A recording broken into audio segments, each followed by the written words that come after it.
복음서를 읽어보면 예수께서 붙잡히시고 그 재판 과정이 자세히 기록되어 있습니다. 가룟 유다의 배신으로 로마의 군인들과 유대 종교 지도자들에 의하여 예수님이 체포를 당하지요. 그들은 어떻게 해서라도 예수를 십자가에 처형하기를 기다리고 있었습니다. 그러나 그들은 그렇게 할 수가 없었습니다. 왜냐하면 로마 법에 있기 때문에 유대 지도자라 할지라도 사형을 그들이 집행할 수 없었기 때문에 그렇습니다. 반드시 빌라도의 승인이 필요한 겁니다. 빌라도는 로마 황제로부터 유대 지역의 총독으로 임명을 받은 사람입니다. 당시 빌라도 총독은 굉장히 권력이 막강했습니다. 사형 집행권이 그에게 있었고 또 대제사장을 임명하는 권한까지 가지고 있었습니다. 이제 유대 종교 지도자가 예수님을 빌라도에게 넘긴 겁니다. 사형을 언도하고 또 사형을 집행해 달라고 하는 그런 압박을 빌라도에게 가하고 있었습니다. 그런 과정에서 오늘 본문의 말씀은 빌라도와 예수님과 빌라도 사이의 대화입니다. 대화라기보다는 빌라도의 신문이라 이렇게 말하는 것이 더 적절할 것 같아요. 빌라도가 예수님에게 묻습니다. 당신이 유대 사람들의 왕이요? 그러니까 예수께서 대답하시기를 그렇게 묻는 것은 당신의 생각이든지 아니면 다른 사람이 이렇게 가르친 것 같으오. 이렇게 이야기가 이어지면서 예수께서 말씀하시기를 나는 진리를 증언하기 위하여 태어났으며 진리를 증언하기 위하여 세상에 왔소. 진리에 속한 사람은 누구나 내가 하는 말을 듣소. 한마디로 예수께서 자기 자신에 대하여 말씀하시기를 나는 진리를 위해서 이 땅에 오셨다 이렇게 말씀을 하신 것입니다. 이 말을 듣고 난 빌라도가 중요한 질문을 하지요. 그러면 진리가 무엇이요? 오늘 설교 제목이 진리가 무엇이요? 이게 설교 제목이에요. 그러자 빌라도가 이렇게 말합니다. 나는 그에게서 누굽니까? 예수님에게서 아무 죄를 찾지 못했소. 그러니까 빌라도의 마음에는 예수님을 처형할 의도가 없었습니다. 그런데 그때의 6월절이 되면 죄수 한 명을 풀어주는 관례가 있습니다. 빌라도가 사람들에게 묻습니다. 유대 사람들의 왕을 놓아주는 것이 어떻겠소? 이 말은 뭐냐면 예수를 풀어주는 것이 어떻겠소? 이렇게 말하니까 많은 사람들이 이야기하기를 강도인 바라바는 살려주고 예수를 십자가에 못 박여 죽여라 하고 이렇게 이야기를 하는 겁니다. 결국 예수님을 살려두었다가는 커다란 소요가 일어날 것 같아서 예수님은 십자가를 지고 골고다 언덕을 향하여 가게 되신 것입니다. 여러분, 사람들이 군중으로 외치는 소리가 있어요. 사람들이 군중으로 외친다고 해서 거기 아무런 생각 없이 따라가면 안 돼요. 그 많은 사람들이 예수를 향하여 십자가에 못 박혀 죽여라. 우리에게는 분별력이 필요하다고 하는 것입니다.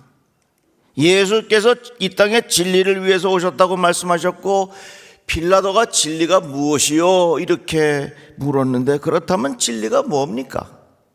오늘 함께 말씀을 나누는데요. 진리는 거짓이 아닌 것이 진리입니다. 예수께서 말씀하시기를 너희는 너희 아비인 악마에게서 났으며 또 아비의 욕망대로 하려고 한다. 그는 처음부터 살인자였다. 또 그는 진리 편에 있지 않다. 그것은 그 속에 진리가 없기 때문이다. 그가 거짓말을 할 때에는 본성에서 그렇게 하는 것이다. 그는 거짓말쟁이이며 거짓의 아비이기 때문이다. 그 안에 진리가 없다. 진리가 없다고 하는 건 뭐예요? 그 안에 거짓이 가득하다고 하는 거예요. 그러니까 진리가 뭐냐? 거짓이 아닌 게 진리예요. 거짓은 뭐냐? 진리가 아니에요. 자, 그 다음에 로마서의 말씀에 보면 사람들은 하나님의 진리를 거짓으로 바꾸고 창조주 대신에 피조물을 숭배하고 섬겼습니다. 하나님은 영원히 찬송 받으실 분입니다. 진리의 기본이 뭐냐? 거짓이 아니라고 하는 것입니다. 여러분, 분별력이 있어서 진리를 따라 살아가시기를 바랍니다. 요즘에 얼마나 많은 사람들이 이리저리 밀려다니면서 살아요. 그런데 그 안에 거짓이 너무 많다는 사실을 우리들은 알아야 합니다. 거짓 뉴스의 세계화라는 말이 있습니다. 가짜 뉴스가 그만큼 많다는 이야기입니다. 가짜 뉴스의 영향력이 훨씬 더 빠르고 멀리 전해집니다. 그래서 이런 표현이 있어요. 진실이 신발을 신고 있는 동안에, 진실이 이제 진짜 진리가 신발을 신고 있는 동안에 거짓은 세상을 반바퀴를 돌아간다는 얘기예요. 얼마나 거짓 정보가 우리 주변에 많은지 몰라요. 어제 여러분 뉴스 보셨나요? 혹시 딥 페이크라는 말이 있습니다. 이 말은 AI를 동원시켜 갖고서 가짜를 만들어냈는데 그 가짜가 너무나도 진짜 같아. 그래서 그걸 딥 페이크라 그렇게 말해요. 보니까 그 가짜를 발견해내는 AI가 있어. 그래가지고서 그 가짜를 틀어놓으면은 그걸 또 AI가 보면은 요건 가짜다 하고서 발견해내. 여러분, 좀 있으면요, 그걸 넘어선 가짜가 또 나와. 조금 지나면 그걸 잡아내는 AI가 또 나와. 그럼 그걸 넘어는 가짜가 또 나와. 그러니까 이 세상은 거짓과 가짜가 계속해서 악순환은 되는 일들이 얼마나 많은지 몰라요. 어떤 사람이 등산을 좋아해요. 새벽에 산길을 따라서 등산을 가는데 갑자기 배가 아픈 거예요. 그래서 사람들도 안 오고 하니까 길 바로 옆에서 이제 실례를 했습니다. 실례를 하고 나니까 좀 민망하잖아요. 그래서 거기다가 돌무대기를 조금 올려놨어. 그 다음날 가봤더니 그 위에 어떤 사람이 돌을 또 올려놨네. 그 밑에 뭐 있어요? 거식이 있어. 그 다음날 가봤더니 그 돌이 더 높이 올라갔어. 그 다음은 가봤더니 그 자기가 실내해 놓은 대로 위로 돌이 쭉 쌓였고, 그 다음에는 사람들이 그 돌 앞에서 전부 다 빌고 앉아있다. 뭐 앞에서 빌고 앉아있어요? 거시기 앞에서. 겉으로 보기에는 그럴듯하고 주변의 사람들이 다 빌고 따라가니까 나도 모르는 사이에 거기 헛된 곳에 거짓에 내게 운명을 맡기는 경우가 얼마나 많이 있느냐 그 말입니다. 남들이 하니까 그것이 거짓인지도 모르고 따라가는 경우가 얼마나 많은지 몰라요. 그래서 우리들은 무엇이 진리고 어디에 진리가 있는지 정확하게 깨닫고 살아야 된다 그 말입니다. 우리는 지금 과학 만능주의에 살아요. 그래서 사람들이 과학이면 모든 것이 진리고 그것이 다 맞는 줄 알고 착각합니다. 과학적으로 증명이 되지 않는 것에 대해서는 받아들이려 하지 않는 생각들이 있어요. 여러분 잘 들어보세요. 과학은 지식의 경계선입니다. 이 말이 뭔지 모르시겠죠? 잘 들어보세요. 이해가 될 거예요. 자, 하늘의 별이 몇 개입니까? 내 눈으로 보니까 한 100개 보여. 망원경을 발명했습니다. 과학을 통해서 망원경을 쭉 보니까 하늘의 이 별이 한 10,000개는 보여. 과학이라고 하는 건 뭐냐면 과학이 발전해서 과학이 발명하면 지식의 경계선이 딱 그거죠. 내가 몇 개까지 볼 수 있냐? 하늘의 별을 10,000개까지 볼 수 있다고 하는 과학을 통해서 지식의 경계선이 딱 만들어지는 거예요. 그 다음에 그 망원경이 더 크게 발명이 됐어요. 그걸 딱 보니까 이제는 10,000개가 아니라 하늘의 별이 10만 개가 보여. 그 과학이 발전하면서 하늘의 별의 지식의 경계선이 10만 개로 쫙 늘어났어. 여러분 생각해 보세요.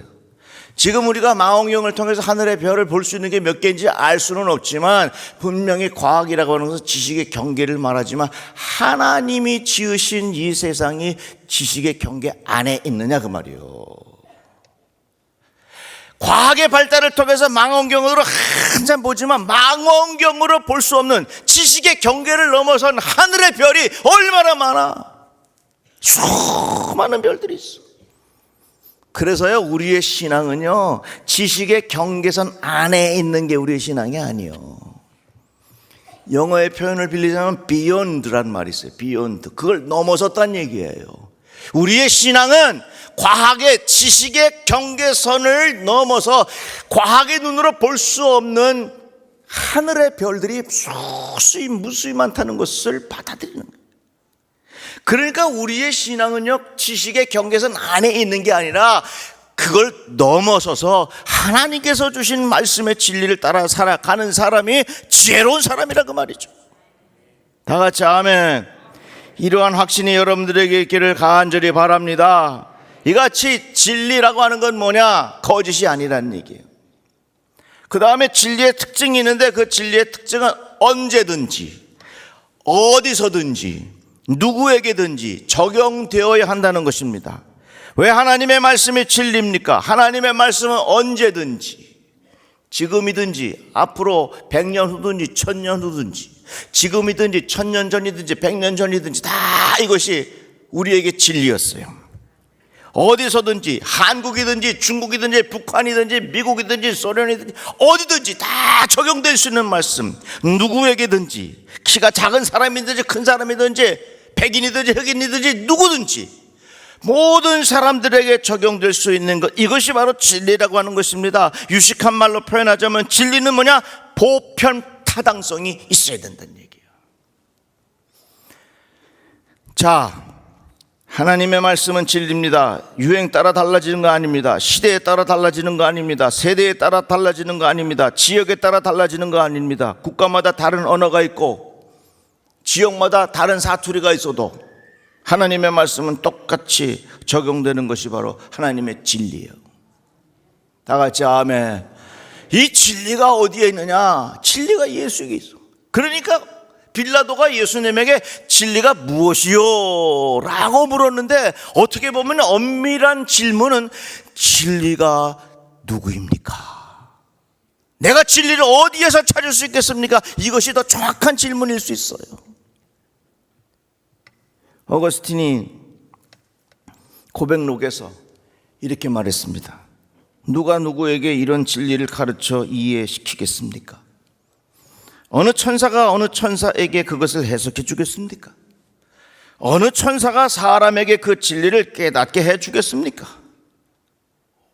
우리는 오직 주님으로부터만 그 진리를 얻을 수 있고 오직 주님 안에서만 그 진리를 찾을 수 있고 오직 주님의 문만을 두드릴 수 있을 뿐입니다. 그렇습니다. 참으로 우리는 그렇게 할 때에만 그 진리를 받을 수 있고 그 진리를 찾을 수 있고 그 진리에 이르는 문을 열 수 있을 것입니다. 다 같이 아멘. 그러니까 여러분, 우리 인생의 진리는 예수에게 있는 줄로 믿으시기를 바랍니다. 헛된 것 따라 살지 말고 오직 예수에게 집중하고 살아가시기를 간절히 바랍니다. 그런데 이 진리는 진리로 연결되는 길이 있어야 돼요. 예수께서 말씀하시기를 나는 길이요 진리라 말씀하셨는데 예수께서 말씀하신 이 길이 뭘까? 진리로 연결되는 길이란 말이에요. 우리가 어디 들어갈 때 문을 열려면 열쇠가 필요해요. 예수님이 누구냐? 진리의 문을 열어주는 열쇠가 예수예요. 한번 따라해 봅시다. 예수님은 진리의 문을 열어주시는 열쇠가 되십니다. 이야, 이거 놀라운 진리 아니요?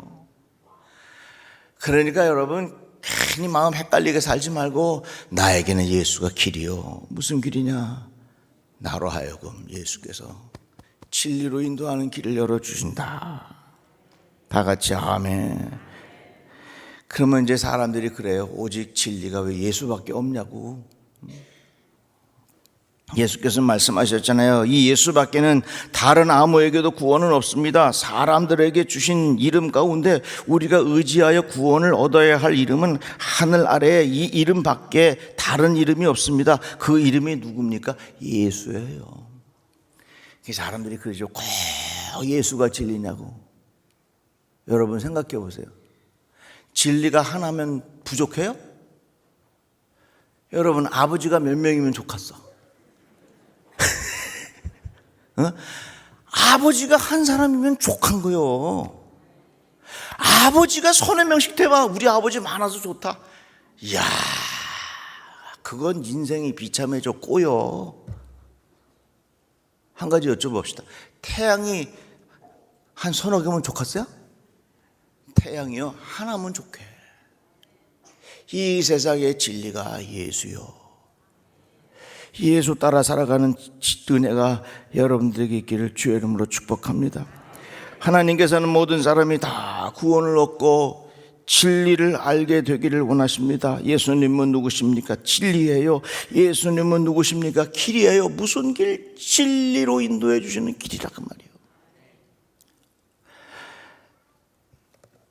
스탠리 존슨 목사님이라고 인도의 선교사로 평생을 사셨던 분이 있어요. 이 목사님이 인도 오지에서 선교할 때 있었던 일입니다. 울창한 밀림 속에서 선교하다가 그만 길을 잃어버리고 말았습니다. 숲속을 헤매는데 도저히 어디로 가야 할지 모르겠는 거예요. 그런데 보니까 어느 원주민이 마침 나무를 하고 있었습니다. 이 존스 선교사님은 그에게 다가가서 내가 길을 잃었습니다. 나에게 길 좀 가르쳐 주셔서 집으로 돌아갈 수 있게 해 주십시오. 그랬더니 그 원주민이 여기서 꼼짝 말고 기다리라고. 기다리는데 몇 시간을 기다렸냐? 무려 8시간을 기다린 거예요. 캄캄하게 돼서 원주민이 나무를 잔뜩 해가지고 이제 집으로 가자고 따라가는데 캄캄하고 길도 하나도 없어. 그냥 막 헤치면서 가는 거예요. 그러니까 이 스탠리 존슨 목사님이 물었습니다. 도대체 길이 어디 있습니까? 그러니까 이 원주민이 대답하기를 길은 없습니다. 내가 가는 곳이 길이 됩니다. 그러더니 결국에 가서는 이 존슨 목사님이 원주민 따라서 자기 집으로 돌아와서 가만히 누워서 생각하는데 예수께서 하신 말씀이 생각나더라는 거예요. 내가 곧 길이요 진리요 생명이니 나로 말미암지 않고는 아버지께로 올 자가 없느니라. 이 말씀을 실감하고 무릎을 꿇고 하나님 앞에 기도했다는 것입니다. 우리가 예수를 따라갈 때에 지금 당장 내 옆에 길이 보이는 것 같지 않아도 내가 예수를 따라갈 때 지금 당장 캄캄해서 내 인생에 급격한 변화가 일어나지 않아도 결국은 내가 예수를 따라가면 그 길은 진리로 인도되고 그 진리의 결론이 뭔 줄 아십니까? 그게 바로 생명이에요. 한번 따라합시다. 예수 따라가면, 다시 한번 예수 따라가면 우리에게 생명을 주십니다. 다 같이 아멘. 솔로몬이라는 사람이 있었죠. 권력도 있고 돈도 많고 하고 싶은 대로 다 있어. 그런데 허무해서 견딜 수가 없는 거예요. 그러다가 결국은 창조주 하나님을 의지하고 창조주 하나님을 만나고 나니까 거기에 삶에 깊은 의미가 있다고 하는 것을 깨달았다는 것입니다. 요즘에 얼마나 많은 사람들이 허무한 생각 속에 자살하는 사람도 많고 마약에 손을 대는 사람들도 얼마나 많습니까? 인생 뭐 별거 있어, 오늘 하루 즐기며 살고 마시고 죽자, 이렇게 생각하는 사람들도 얼마나 많이 있습니까? 예수에게 진리가 있어요. 그 진리의 문을 여는 열쇠가 있는데 그게 바로 그의 이름이 예수 그리스도라고 하는 사실입니다. 보이스피싱의 수법이 대체 이렇지요.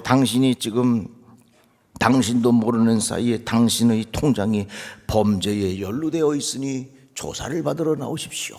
많이 들어봤지요? 이렇게 시작하면서 결론은 뭡니까? 당신을 도와준다고 하면서 내 통장에 있는 거 다 뺏어가려고 하는 것이 보이스피싱의 방법입니다. 이게 보이스피싱뿐만 아니라 세상의 유혹이 그렇습니다. 당신이 지금 힘들지요? 당신이 지금 외롭지요? 당신이 재미없지요? 내가 재미있게 해줄게요. 외롭지 않게 해줄게요. 내가 곁에 있어 줄게요. 그렇게 하면서 그들의 길을 유도하지만 결국에 가서는 중독에 걸리고 모든 것을 다 빼앗기는 폐인이 되게 하는 것이 이 세상의 끝이 아니겠어요? 이단도 마찬가지예요. 처음에 귀에 쏙쏙 들어와 지금까지 한 번도 들어보지 못한 말씀들, 야 신난다, 어쩌면 짝이 짝짝 맞느냐, 마음이 혹해. 처음엔 비슷해 보이지만 끝이 다릅니다. 이게 바로 이단이요. 끝이 좋을 수가 없다고 하는 사실이에요. 이제 우리들은 가야 할 길을 분명히 우리가 깨달아야 합니다. 진리를 쫓으시기를 주의 이름으로 축복합니다. 예수가 진리입니다. 예수가 길입니다. 예수가 진리의 문을 여는 열쇠가 예수에게 있다고 하는 사실이에요. 그래서 이 세상의 유혹을 따라가면 결국 가서는 다 폐인이 되고 거기에 노예가 되는 인생을 살게 되지만, 진리를 알지니 진리가 너희를 자유롭게 하리라. 세상의 유혹과 쾌락을 따라가면 결국은 다 그것에 쥐어잡혀 사는 폐인의 인생을 살지만, 예수 따라가면, 예수가 진리인 것을 깨닫고 살아가면 내 인생에 참된 자유함이 있다는 사실을 분명히 깨닫고, 여러분들이 방황하지 마시고 오직 예수, 진리에 예수에 있다는 사실을 깨닫고 주님 따라 살아가는 귀한 발걸음 되시기를 주님의 이름으로 축복합니다. 기도합시다. 하나님 감사합니다. 말씀 들었습니다. 예수 따라가는 복 있는 인생이 되게 하여 주시옵소서. 예수님의 이름으로 기도드리옵나이다. 아멘. 크신 하나님의 사랑 말로 다 형용 못하네. 저 높고 높은 별을 넘어 이 낮고 낮은 땅 위에 죄범한 영혼 구하려 그 아들 보내사